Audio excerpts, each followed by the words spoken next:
Your ship is such an important aspect of Starfield. You really need to understand the ship building, the ship modifying, the ship upgrading to better play the game, and in my opinion, have a little bit more fun. In this video, we're going to go over everything you need to know to get started with shipbuilding. I spent a bunch of time in the builder testing things out, so hopefully for anyone who's getting started into shipbuilding within Starfield, this video is going to help you out.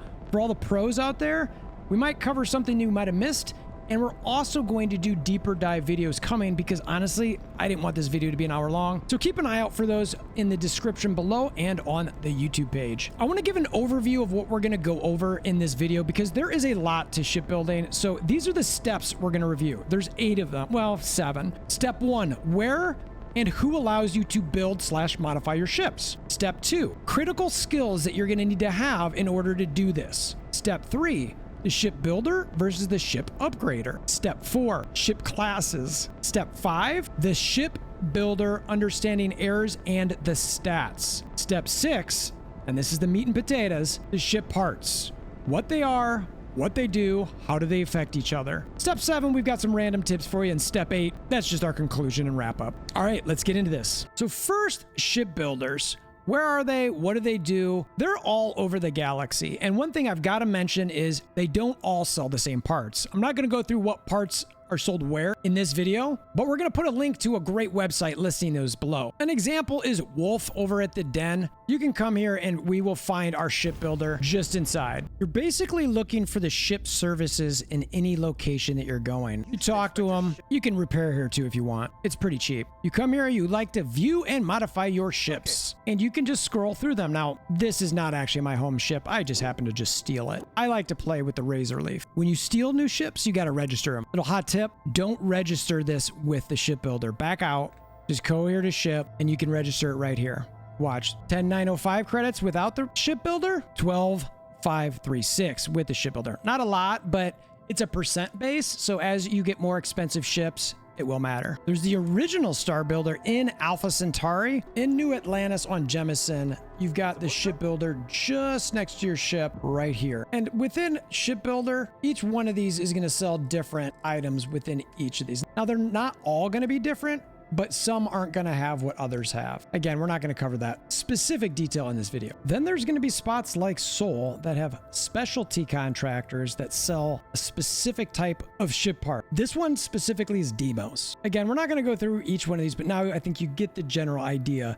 These things are all over the place. Any type of major city is going to have a shipbuilder. Just head over to the ship services and you will find the shipbuilder there. Here at Demos, this is the guy you want to talk to. A little bit different than the other ones. And these specialty ones are all sort of like this, where they'll be a little bit different looking. Step 2 of this process, the critical skills you want to have. I mentioned this one in my best skills video. Under the tech tree piloting, you are going to want to make sure that you rank this up. For me, I want to get every ship possible. I don't want to be limited at all. And we're going to be talking about Class C parts as well. This is going to tie into that. You are going to be limited on which parts you can get and modify from those shipbuilders based on this rank. So for me, I was all about getting to Class C. Additionally, you do not want to find a ship that you can steal and not be able to pilot it. So besides the builder aspect, I think piloting is a top-notch place to put your skill points into. This ties directly to your Reactor class, which again matters which parts you'll be able to use in shipbuilder. The other one we're going to look at is Starship Design. This lets you get better ship modules. You can see I am only rank 2. I'll probably rank this up sometime soon, but it just gives you the ability to be able to get a bit better modules from all those vendors. The ones that you saw that are grayed out, this helps you ungray those and get whatever you want. Step 3 of this process, builder versus upgrader. When you view to modify your ships, you can see in the lower right-hand corner, there is builder and upgrade ship. In builder, you can just go through here, and this is about using, taking, moving a whole bunch of parts. We'll go over that in a little bit. If you get out of there and do upgrade ship, you get this row of different items that you can upgrade. You can see the first 3 are your weapons, then's an engine, another engine, shields, grav drives, and then back to your weapons. From what I've seen here, this just seems to be like an easy button based on what you've currently got set up. So if you want to change this weapon, you can go through here and it just tells you which weapon you want to get or are able to get. Over on the left-hand side, it gives the stats that go up and down. Again, we're not going to go over that right this second, but we will go over these stats in a little bit. I just wanted to show that when you're looking at the upgrader versus the builder, it seems that the upgrader is just, well, which one do you want to quickly upgrade? You don't have to think about modifying it, moving it, what fits where. You just come here and pick what will fit. That's it. It's the same engine. It's just a different version of it. You can see that I have the Ares DT60 engine. So when I select that, DT10, 20, 30, 40, none of those are going to be as good. Now, this is the Mantis ship. So as far as an early game ship, there's a number of items on this one that just aren't going to be as good as what are on the shipbuilders. Another example, White Dwarf 1020, White Dwarf 1000, White Dwarf 1010. Obviously not going to be as good. So again, for me, is all about a quick, easy button that allows you to see what you might be able to change in that specific spot. And you can see these are all fitting on my ship. Okay, the next part, ship classes. We talked about the skills earlier with your piloting, A, B, and C. You can see on the left-hand side of the screen that this particular ship is considered a Class C. This one is a Class A. C, A, B. You get the idea here where there are a number of different type of classes. Now, what does that mean? To me, it all revolves around that highlight right there, your reactor. So when I go here, you can see I've got this section highlighted. That is my Class C reactor. Now, I upgraded this ship to have that as soon as I was able to. Again, we'll go over the stats on the left-hand side, but this class of a reactor is going to affect different parts you can get. Weapon, Class C. This particular Grav drive's a B, but I could get a C if I found one that I really liked better. Now, not all parts have classes to them. You can see this cargo doesn't have a class, but that engine does. Same with that engine, same with that engine. Fuel tank, no. Landing thruster, no. So only certain parts have classes. This weapon's a Class C. This weapon's a Class C. Cockpit, no. It very much matters as far as how you want to get around and how much power your ship generates. Next, we're going to go into step 5. This is within the ship builder, understanding errors and stats. Let's start with errors. Over in the bottom right-hand corner, you will see my ship currently says nominal with a little check mark. That just means my ship is good to go and can fly. Now, if I do, there's a number of things that can happen, but they're just for an example, I'm going to click this piece and I'm going to move it away. Accept it. Oh, I have an error. Okay, what does that mean? So now you go look at the error, and here you can see it says unattached modules. SIP has unattached modules. Obviously, that's what's happening here. I've taken my shield generator and putting it over there. The nice thing about Shipbuilder is there's an undo and redo, so I can just quickly undo that. Now let's just do something a little bit more serious. Let's just delete my reactor. So I highlight my reactor right here, and I'm just going to click delete. Oh my gosh, 2 errors. Unattached modules, and I'm missing a reactor. The error system is a nice way to tell you what is wrong or what is going on with your ship. Again, it's really nice, just undo, it's back. There are a multitude of errors that you can get here. I'm not going to go through every single one of those, but it will help you figure out what you're having trouble with. Sometimes it's as simple as a detached part. Sometimes it's as complicated as having system parts that do not match. For instance, if I have a Class C reactor. Let's just move it out of there. Let's go find a reactor. Let's just add a Class A. All right, it works. I have 2 errors. One's obviously going to be a detached module. Oh, hey, another one is only 1 reactor is allowed. All right, so let's do this. Let's delete that one. Why do I still have 2 errors? Ship reactor class. Ship contains modules that exceed reactor class. Do you remember when I told you earlier that your ship reactor matters for the other classes of parts? Well, I've got a Class A engine. That's fine. I've got a Class C weapon. I've got a Class B grav drive, but a Class A reactor.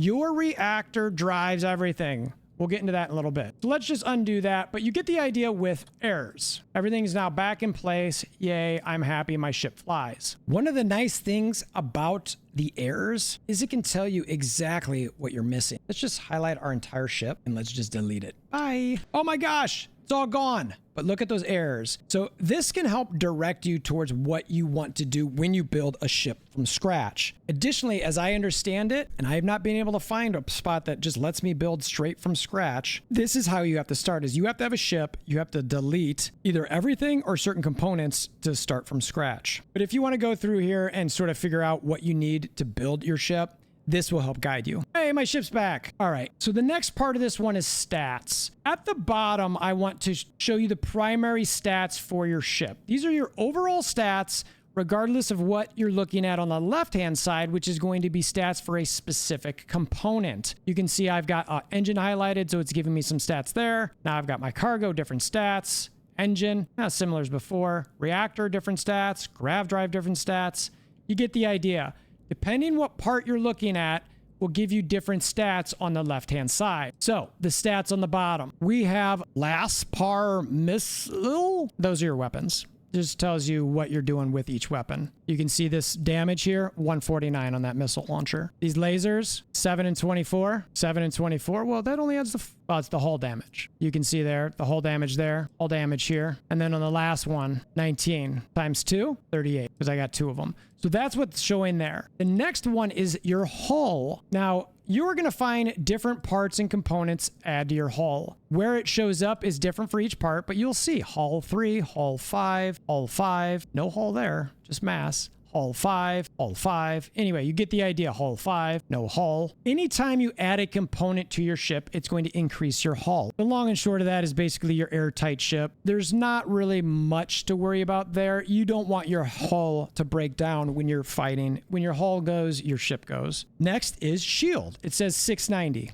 Well, we were looking at our shield generator earlier. Oh, what do you know? Shield max health 690. Higher the number, the better the shield. Cargo 740. Now, this is going to be a big one that's going to drive a lot of shipbuilding. You can see I've got this piece here, 320. Anytime you've got some sort of cargo hold on your ship, it's going to add to that number. 160, 320. Why does it say 740? So that's 740 again. We're missing exactly 260 from that cargo. Where is it? The cargo of the cockpit. 480 plus 260 is going to give you that 740 below. Another aspect of cargo, you can see this one says cargo shielded. That's to help with contraband. I would highly recommend having that on at least one of your ships that you go pirating with. Max crew. This is simple. How much crew can you have? That's it. This gets added as you add certain parts. Crew capacity, your cockpit. I will say now, I developed a ship earlier. It's not this one, but when you add certain components, say like habitats, which will help build your max crew. You can see like this one's 6, this one's 2. Some of them have cargo. This particular one is a Demos, so when we're looking at habitats, these are going to be very different, but you can see that they've got passenger slots in them. So depending what you want to do here, it can increase that crew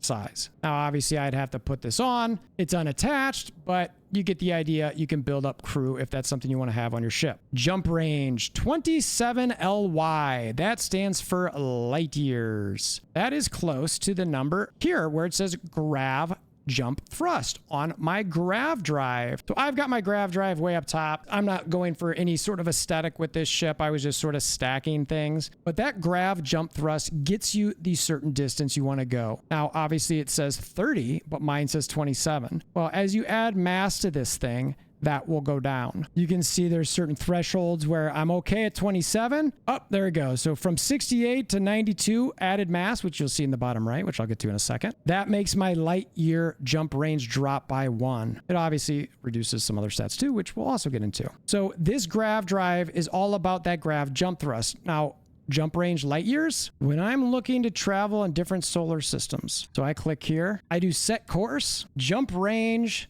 shows 27 light years. Distance, 16.58 light years. So that shows I can go there no problem. So at some point, as you start looking at different distances, whoa, distance is 66.47 light years, but it's still letting me jump? Holy cow, I can still jump. Now remember, that was what, 67? This one's only 36, but I'm limited because I have not gone to this specific system. This one's 22, no problem. What about this one? It's 73, I can still do it. Here's another one, 96 light years. So you can see, since I've got this system discovered, I can jump a longer distance. It's just more about fuel, which again, we'll get to in a little bit. But when it comes to a system I have not discovered, well, that's less, and it's not letting me do it. So I've got to go to a system that's close by. So now that we're in Heisenberg, it actually wants me to jump to a different one. And again, that's only 32 light years, but I don't have a connecting system. So regardless, I have to do it. Now, let's find one way off to the side over here. Now, we went to the one way off to the side that we've technically been to that system. We've got enough fuel, but it still says it's unexplored.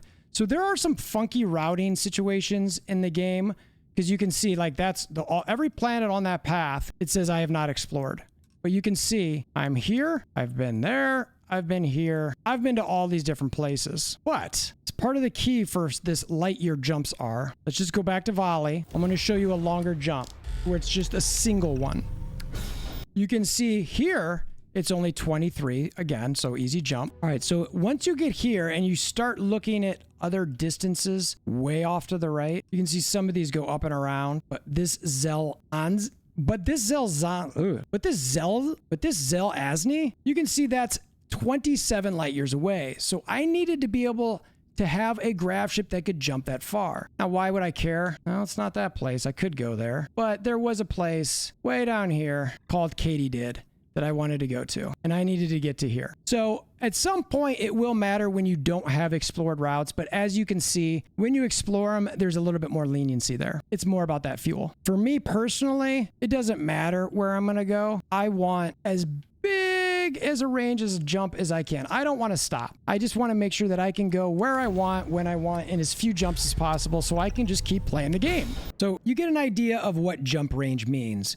Again, you want it to be as high as possible so you're not limited, but eventually you saw that I was jumping, 90, 100, all sorts of things in different explored systems. All right, next up is mobility, and this is just how much you can easily move. You're mainly going to notice this in space when you're fighting. Otherwise, it's not going to matter all that much. Add engines, remove weight. More mobility. It's not that complicated. So let's just delete stuff. Hey, look at that. Let's delete that. Hey, look at my mobility. Hey, let's get rid of that. Oh, it looks like 100 is about as good as it can go. So 100 mobility is your max. Let's undo all that. You certainly want to be mobile, but it's not the biggest deal in the world. Now, top speed. I mean, ultimately, this is how fast you can go in regular space. It is a little bit off. You can see this top speed's 150. All right, so you can see on the left-hand side here, my speed, 57, 58. I'm holding down my joystick because I use a PC, but I use a controller as much as it can go. It doesn't go anymore. It said 150, but my speed is 59. Now, I could also boost.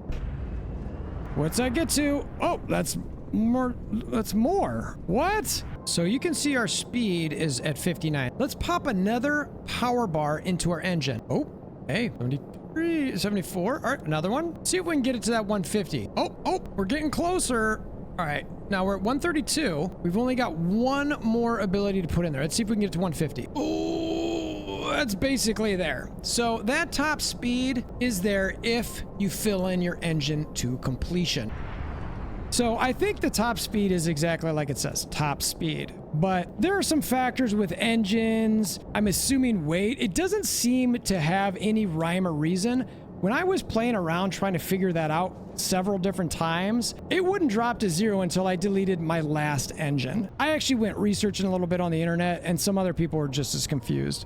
Generally speaking, yeah, you want that to be as high as you can. Engines help, but ultimately that is not going to change that much unless you add some serious high-level engines. And like I said, delete, my top speed's not changing. What about if I take out this last engine? Oh, it's 0. So obviously at some point it changes, and you can see your engine thrust on these on the left-hand side stats. We'll go through that stuff in a bit. They're a little bit different. So I'm assuming all of those stats come into play with that, including your mass and weight. But until I can find a formula from somebody and confirm it, I haven't seen anything that's easily directing to how that gets equated. All right, last but not least is mass. This is one of your most important factors on here. This is just how much weight your ship's got, but it matters because of your landing gear. You can see these landing gear here.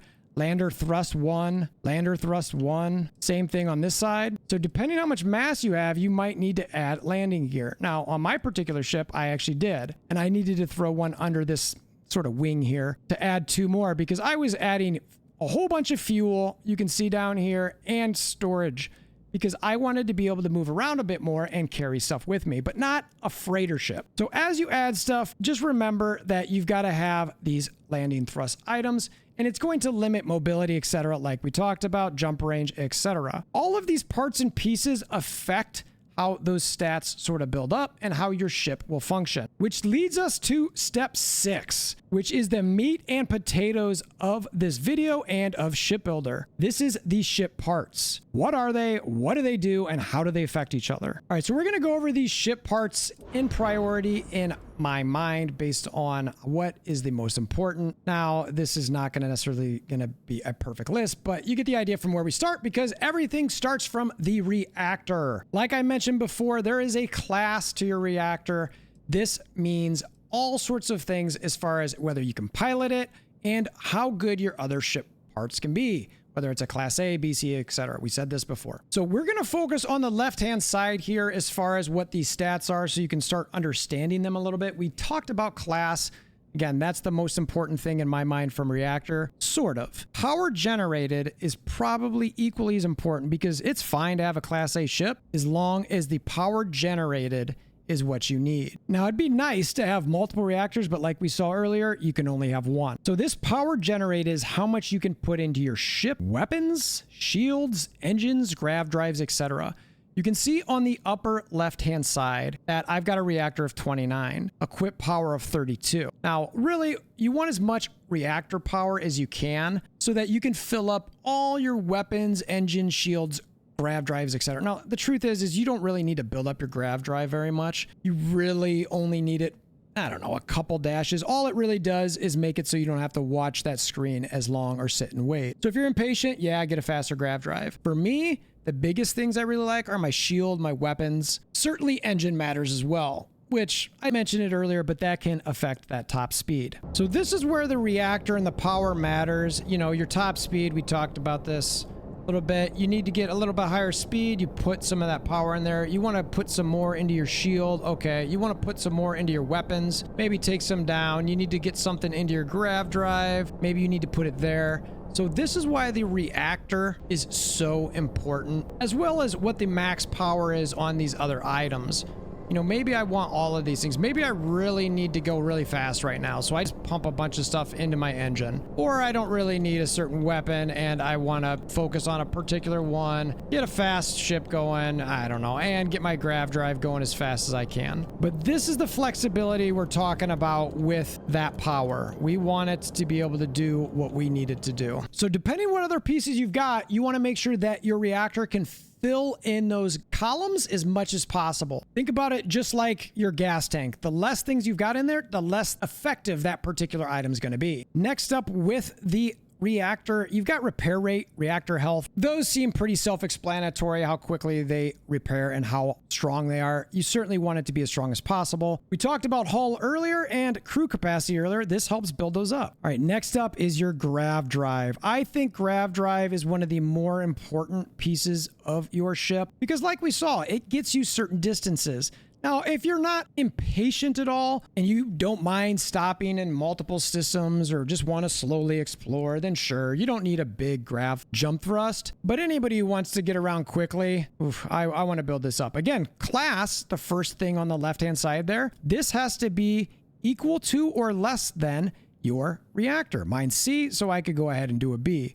I certainly could go ahead and edit and try to change this if I wanted to, which maybe I'll look to in the future, but I just want to make sure that I got a piece that fit like this on my ship that could accommodate what I needed and get me as far as I wanted to as well. Max power of 10, that is a lot of max power on a grav drive. Like I said earlier, you really don't need that. When you're talking about max power, it's just how much power you can put in it from your reactor. But it's really meaningless outside of those faster jumps like I mentioned. This could be 2 or 3 and you'd be fine. Grav jump thrust, we talked about it before. This is the most important stat for your grav drive. It gets you that jump range that you're looking for where, like I mentioned earlier, mine's at 27. Does it matter outside of systems you haven't explored yet? Not really. But we want to be able to explore as much as possible, right? And then grav drive health and hull. It's similar as the other ones. You want it to survive. You don't want it to last. It helps build up your hull a little bit more. All right, directly tied, I mean in concept, to this grav drive is your fuel tanks. I've got several. So first ones that I have that came with the ship are, for all the males out there, we've got a grav jump fuel of 140 just hanging off the bottom here, and it adds to the hull. All right, so I could use that to jump, 140, but you saw that I could jump much further than that because, and this is a bit higher over here with another 160 and more hull. Oh, hey, what's this down here? Another 160 and some more hull. So I added more mass with these. You can see I've got 3 fuel tanks technically, or unless you count 2 of each one and 6, but I can jump based on these fuel tanks. I'm just impatient. I want to get to where I'm going. I want to play the game, so I don't want to stop in a bunch of systems. I already have a hard enough time seeing things and thinking, squirrel, squirrel, what's that? Squirrel. I don't need to stop in a system and have a ship talk to me or a planet want me down there or something like that. So this helps me get from point A to point B a lot faster. And just like everything else, it also adds mass. All right, next up, we've got our engines. So on this particular ship, we've got 4. Now, they're all Class A because, as I've mentioned, this is the Mantis's original ship. I've obviously changed it, but there is no Class A engine better than these. I've been pretty happy with them, but there is a higher class if you want. Now, you can see I can add all sorts of... Let's just add, what is this? A Class C max power. We can take this one off. We'll put this one on. Oh, shoot. I could put this one back on. Look at that. But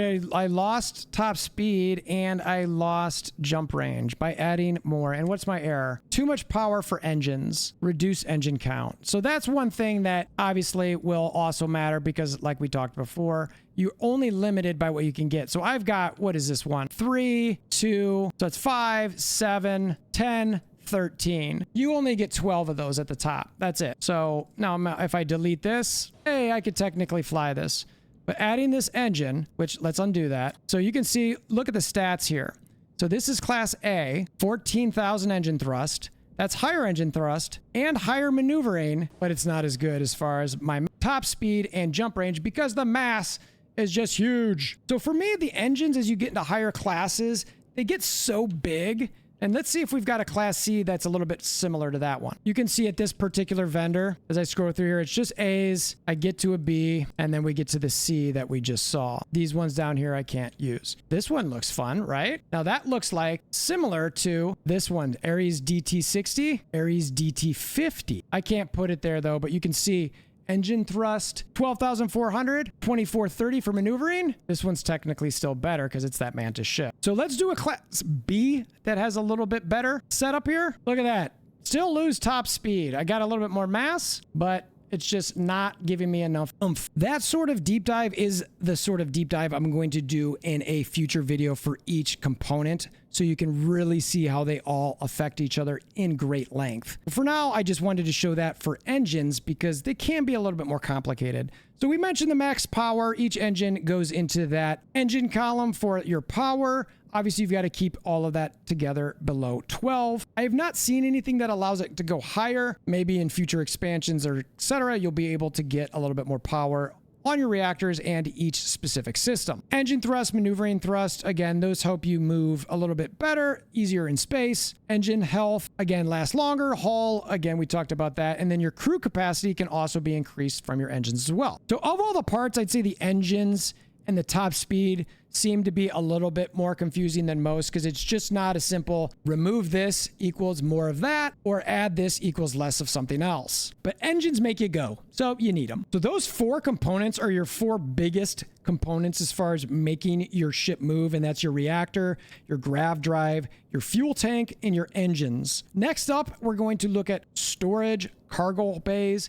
Again, this adds storage and mass and a lot of it. And I mentioned this earlier. I always want something to be shielded on my smaller ships because anytime I run across something and I want to pirate and have contraband, I do not want to lose it because those sell pretty good. There's all sorts of different cargoes in here that you can get. You can see off to the side that it just changes based on what type you've got. You can add a bunch. It's going to add mass. You can see that on the bottom hand left side as well. Some are pretty big. This is the one that I got. I didn't get a huge one. It obviously is, I needed it to fit. It's only 320 and 68. You got something like this that holds 950 and adds 200 if you want. So you just got to decide again what type of ship you want. For me personally, I hate leaving things behind, so I always want to have decent storage. Simple stats here, cargo total and hull. All right, next up is our shield.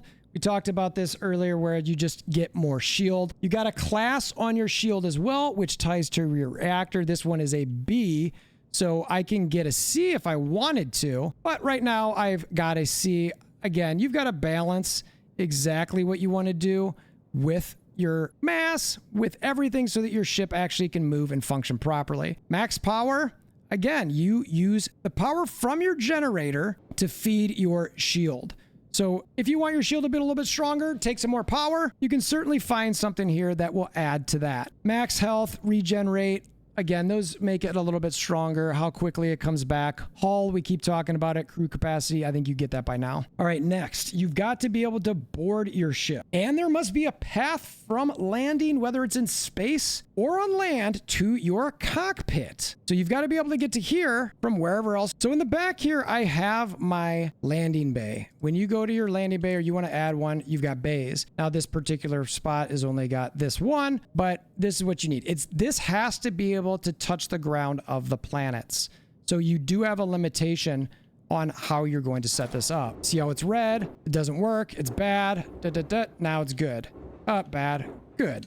So I could set it there. I've got errors. There's all sorts of unattached, multiple landing bays, can't reach cockpit, landing gear misaligned. So they're going to tell me how I'm going to be able to do that. But you need this, and you need to be able to walk from this and get to your ship. You cannot have reactors or grav drives in between whatever you've got here and blocking your cockpit. Maybe it could be back here, but you've got to be able to maybe use a ladder here to get up to your cockpit. The other aspect, which is similar, I've got to remember where mine is your docker. Mine is on the bottom here. There it is. So I had to come underneath mine.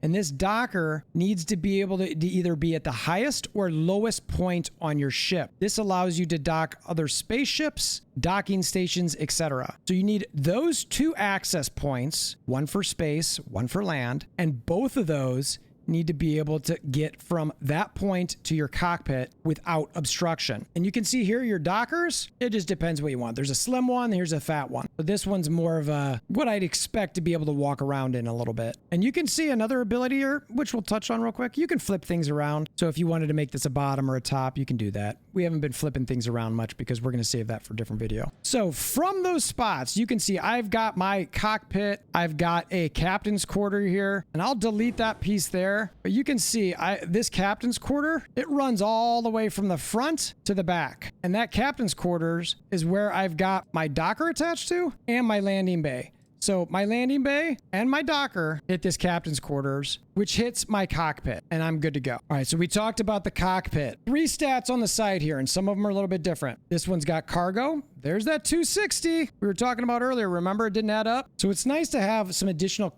cargo with your cockpit. So it adds to the hull and also adds to your crew stations. Now, one thing I want to point out with your cockpit is some cockpits allow you to add additional crew, but you've got to make sure that you line this up with everything you got. Let's see here. All right, so this is an 8, an A-banger. Wow, look at that. So you can see that jumps our crew up to 8, which is pretty nice. The cargo on that one's a little bit higher. The hull's the same. So if you want to add additional cargo or crew stations through your cockpit, those are the stats you're going to want to look at. Next up, we've got habitat mods. Demos does not have a lot of different options here. One thing I want to point out is some of these have more to the left or right. You can see that this one I'm changing from companionway to storeroom. This one all in one berth, armory, captain's quarters, computer core, control station, infirmary, you get the idea. They all have different things within them. They're all very, very different. Brig, cargo hall, computer core, all these things are slightly different. And sadly, it does not show it to you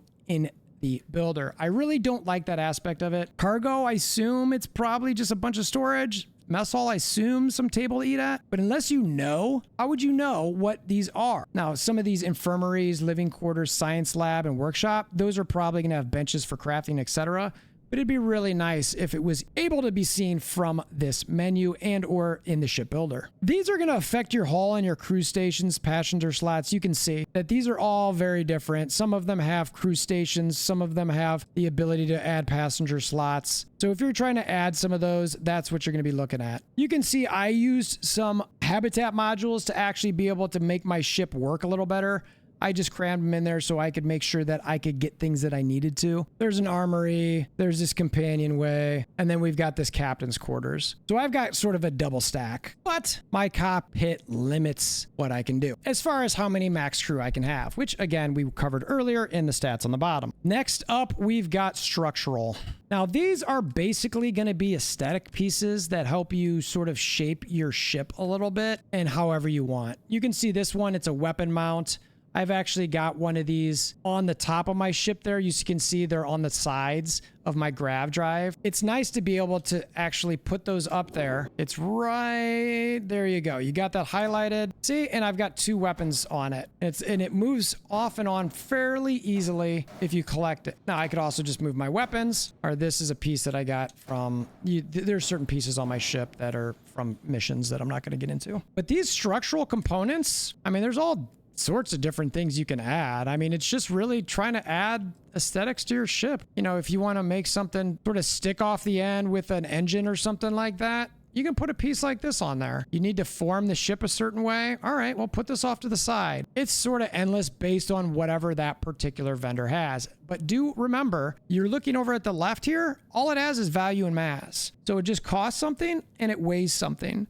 So whatever you do, you just need to factor in whenever you're playing around with mass, which again, we talked about mobility and top speed earlier. There's some pretty interesting options out there. You can just go crazy. All right, last but not least, with all the ship parts, and if we need a water break or if anybody needs a bathroom break, it's down the hall on the right, but we've got weapons. So your reactor and ship will be able to power up to 3 different weapon slots, and you have to assign those. To be able to do that, you got to go to your flight check, which is in the bottom right-hand side. You can see you go here, and then you just hit to the right. So here are your weapons, and you'll just have to click one, and you assign whatever you want that slot to be. If you want to go to weapon 1, if you want to go to weapon 2, you just assign whatever it is. I'm not going to go a deep dive on weapons because this can be an insane rabbit hole. Again, I'll do a different video on that so that we understand what each ones do. But I want you to understand that there are generally 3 types per at least the game's help system. So when we're talking about weapons, per the game here on the lower left-hand side, there are a few damage types. There's energy that affects shields, ballistic that affects hull, and EM that affects systems.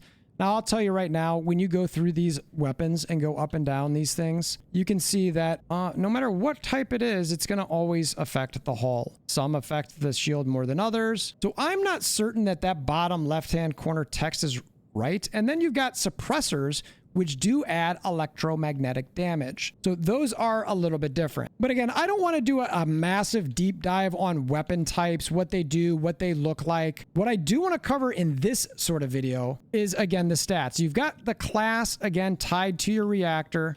So if you've got a Class C reactor, you can get a Class C weapon. Range, that's how far it can shoot. The farther the range, the better. Your fire rate, your hull damage, your shield damage, that's just the damage that's done and at the rate it might fire. Obviously, the higher the better. Max power, all your weapons tie into your power from the reactor. You've got the dedicated columns that we looked at the assignments for a little bit ago. You can see all of mine. I've got max power 3 on that one, max power 3 on that one. So I've got that one assigned to weapon 1. I've got this insane missile launcher, which has a low fire rate, but hits like a truck. And then I've got my pulse lasers. I like to have these powered up as much as humanly possible, so that way I can just fire like a madman and they recharge fairly quickly. This thing does not recharge fairly quickly at all, but I don't need it to. I lock on and then I take a ship out. Weapons are some of the biggest things that matter as far as your power generation goes. So definitely keep that in mind. Now let's look on the left-hand side here. So my lasers, which you can see are on the right, like those shoot. I'm just holding down the trigger. They're just firing away. You can see it tick down, tick down, tick down, tick down. All right, I'm out. Look at how slow that's reloading. Jeez, all right, come on. There we go. Now I'm talking. Now that, yeah, look at that. I can just keep firing. Oh, I stopped, I ran out. And that whole time I could be firing my other one. Left is similar. You can see those are both maxed. So, and I could just switch between them and let them refill with each other. Look, I'm never out of weapons. I'm firing non-stop. I mean, at some point here, I can fire both of them at the same time. Oh my gosh, I am on. Nobody's getting away from me. Oh yeah, I have missiles. So you can see the missiles, that's 4 and takes a little bit while. You look at those things going off into the distance. The missile, the one I've got, it does take a while to recharge. You can see that thing is something I've only got so that when I lock on to somebody, I'm really, really hitting them hard. That is a rare thing that I choose to use when I need to. But who doesn't like all of these lasers, just shooting as much as I can and just refilling as much as I can and just not stopping. As soon as one runs out, let's shoot the other side. Does it ever run out? I don't think so. I am constantly able to fire a weapon. I mean, this is just bonkers. I will not ever stop. So be wise with your power generation towards your weapons, because you can be an absolute powerhouse in space if you do those correctly. Now on to step 7, some random tips for you. Some of these we might have touched on along the way just a little bit, but I want to recap them here at the end. Now, I'm using my PC right now, but one nice trick you can do is you can double click the entire ship and it will highlight everything. And I can move it around. So if you've got unattached parts, this will help if it's lost. I can just move this thing however I need to be able to see exactly what's where, or just double click it. Now, the part that I like a lot about it is I double click everything and you can see there's the ability to color. So I come up here and I can color my ship however I want. You know, I maybe want it super bright pink, and my color 2, I don't know, let's go with a lime green. That's got to be bright as well. And then my color 3, I don't know, it's got to be red. Now you can see not everything changes. Some of your weapons don't change. You can't do anything about that. I have not found a way to color grav drives or weapons or some of the cargo holds, but you get the idea. I love double clicking that so I can get the colors of my spaceship to look a certain way. Another nice little trick, let's move this off here and just set it off to the side. I can highlight over here and it says attach. With the mouse on the PC, you click G, it will tell me the pieces I can put there. So I can go through there. If I just like, well, I've got this extra spot, what might I want to put there? What would fit? And I need a reactor. I need to know what reactor will fit there. This tells you. You just click it, you click attach, and you go through. Oh, I need a habitat there. Oh, well, this one says I can attach it, but when it's red, it means it's in conflict with something else. So it's not perfect. This one is actually a really bad example of the cargo base. Good Lord. But normally it's a nice spot where you can see things that will fit and not have any conflicts. Pretty nice. You're trying to figure out what gear sits in a certain situation, just scroll through here. That was especially helpful for me when I was trying to figure out what weapons might fit somewhere, and I had a real tight space on something like this. Just move that one off. And again, let's go over here with our mouse and we'll go G. And you can see, well, all right, only weapons fit there. And I can quickly, there's some that'll fit. So I can quickly scroll through and see what might work and what won't work in a very, very tight space. I love this aspect. If you're using controller and you want to do this attach as well, you hold left and right trigger and then press A. So you can see similar concept. What does it let us do? Again, it's not perfect, but you're attaching what you want to attach. A quick tip for habitats and where you might want a door between them, which would otherwise be a random chance for where the door goes. Don't just randomly connect these. Instead, let's use that attach method that we talked about before, whether you're on a PC or controller. There we go. So now we're going to get a door at that connection, regardless of whatever piece or component we want to do. And it doesn't have to be just for habs. It's anything that's got multiple options for doors. If you want to make a brand new ship, you can see that there's not options here. And again, I have not found this. I mentioned this a little bit earlier, but I can see this person's ship where I can go through his ships and buy whatever he's got, but there's not any sort of fresh from the ground, like let's start anew. I can sell things, I can purchase things, like I can go here and sell my ships. All right, but that's not what I want to do. I want to build a brand new ship from scratch. This is just some conversation. View and modify ships. I've got my ship builder and my upgrade ship up top. I don't see anything. I go over to my mouse. Let's see if there's anything on PC. I got nothing here. There's nothing that's showing me how I can actually build a brand new ship. So the way to do that, at least as far as I'm aware, comment below if there's a way that you know of making a ship from scratch. But what I would do, I would just come in here, highlight everything, bye-bye, and I'm now starting from scratch. This is what I'm doing. We alluded to this a little bit earlier and showed this, but I wanted to recap it again at the end. So now we're on to step 8, which is our recap / conclusion. I really hope this video was helpful for you. Some of the bigger recap items, your reactor, it's the centerpiece. The class matters. It affects all of the classes of all these other parts and components that have a class assigned to them. Your grav drive is really going to matter as far as how far you can jump. Ties to your fuel. Super important to understand how that works, at least while you're discovering systems. Engines, while I do think are odd, I think it's really important to have as much thrust and maneuverability as possible. If you know exactly how these work, again, please comment below. But I think we get the general idea. And just remember to keep that mass low so that your ship can keep moving. Cargo bays hold the most mass as far as I could tell. And speaking of mass, that landing gear matters. So just add some lander thrusts if you need them. Just if it says in the air system that you need more lander thrust, pick something up that makes sense. And again, you've got to have access from your landing bay, and in my case, it's underneath my ship, from your docker, mine's on the bottom, to your cockpit. Otherwise, it will not work. And we mentioned the reactor, and we will end with the reactor. That power generated matters for all of your weapon systems, grav drive, shields, etc. So make sure to balance that accordingly. You saw how those weapons could fire off. If you're really into that, oof, and it is fun, I'm telling you, I just rock higher spaceships. I've gotten stuff that are double my level down, no problem. So let's see what happens here. Oh my goodness. These guys wanted to come. Oh my gosh. Now, these aren't huge ships, but I mean, get wrecked.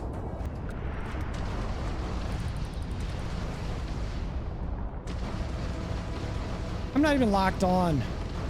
Not even... Oh, I missed it. That's all right. It's a nice XP farm, too. I enjoy it. I mean, talk about a fast battle. Weapons, power to those things. Ooh, you want it. All right, we got a level 58 Scarab here. I am nowhere near that level. So let's see how this goes. All right, lock, lock, lock. Bye. Uh-oh. Uh-oh. Am I going to be at risk here to a level 58? Nope. Peace out, son. All right, we got a level 20 Spacer Hyena. Oh my gosh. This is just... I just went way farther than I should have.